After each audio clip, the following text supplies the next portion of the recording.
Ayan, hello po. Ito po yung inyong card of the day. Tingnan natin ano yung pinaka-mensahe para sa inyo ngayong araw na to.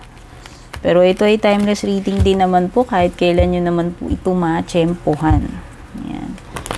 So, ano yung overall energy or dapat malaman ngayong araw na to. Ayan, maraming salamat po sa lahat ng sumusubaybay, sa mga nag-like, follow, mga nag-subscribe. Malaking bagay, malaking tulong po sa aking yang mga like, shares, and comments ninyo. Ayan, spread na natin. O tayo isa. Okay. Nakuha natin is si Queen of Wands. Okay, Aries energy. You could be dealing with an Aries person or pwedeng ikaw yung Aries dito. Okay. So, this is, ewan ko, pwedeng, may attraction between you and this person. Pwedeng siya yung natcha-charm mo kung ikaw si fire sign, no? Baka may natcha-charm ka dyan, may nagkaka-crush sa'yo. Oo, nasi-sexy yan, nagagapuan sa'yo. Attraction to. Or pwedeng this is a situation calling you to be confident. Yan. Dapat carry bells mo lang, dear. Sa tingin ko naman.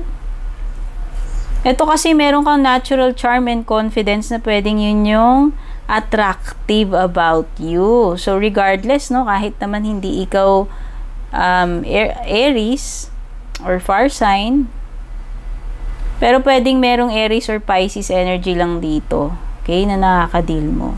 So, yan. Pwedeng itong person na to, nagkaka-crush sa'yo, attracted siya sa'yo, humahanga, no, nai-impress sa'yo. Kasi nga, bukod siguro sa physical looks mo, pagiging sexy, attractive, macho.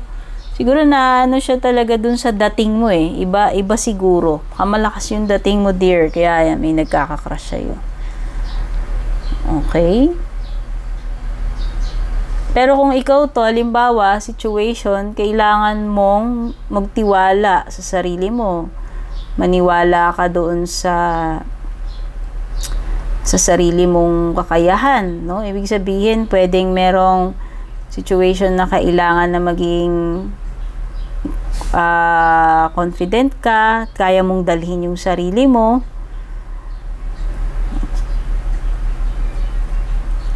Okay, hindi ako marunong. Okay, meron bang Oo, wala naman kasi siyang number associated.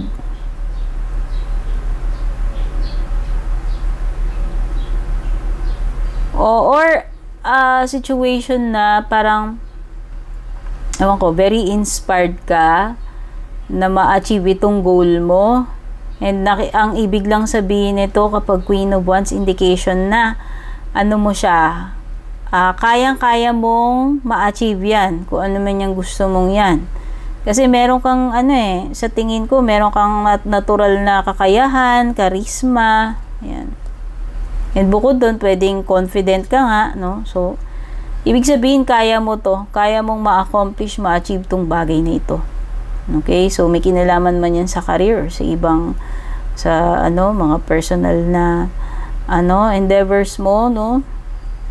Or a situation wherein tinatawagan ka na kailangan mong maging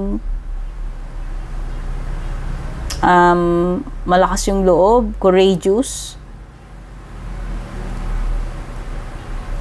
or pagiging independent, no? So, pwedeng ganun. Pwedeng ganyan yung mga personality mo, no? Or ito lang yung sumasalamin sa yung determinasyon tungkol dito sa isang bagay na gustong-gusto mo. Sabi ko, meron something dito na goal, gusto mo ma-achieve. And most likely, magiging successful ka dyan, ma-achieve mo yan. Kasi meron kang sapat na na confidence, kakayahan, determinasyon, no, pagdating dito sa bagay na ito. Fueled ka dito. Oo. And mukhang, sabi ko nga, caring-carry mo lang ito. So, yan, kung ano man yan, challenge man yan, goal, etc. Ibig sabihin, sapat ka para dyan. Okay? And ano yan, most likely, magiging successful ka dyan. Most likely, makukuha mo yung gusto mo. Ma-achieve mo yung goal mo. Ma-accomplish mo tong task na to. So, ayan. Ito, sana nakatulong po sa inyo. Gawin nyo lamang guidance. Love you all. Take care and God bless.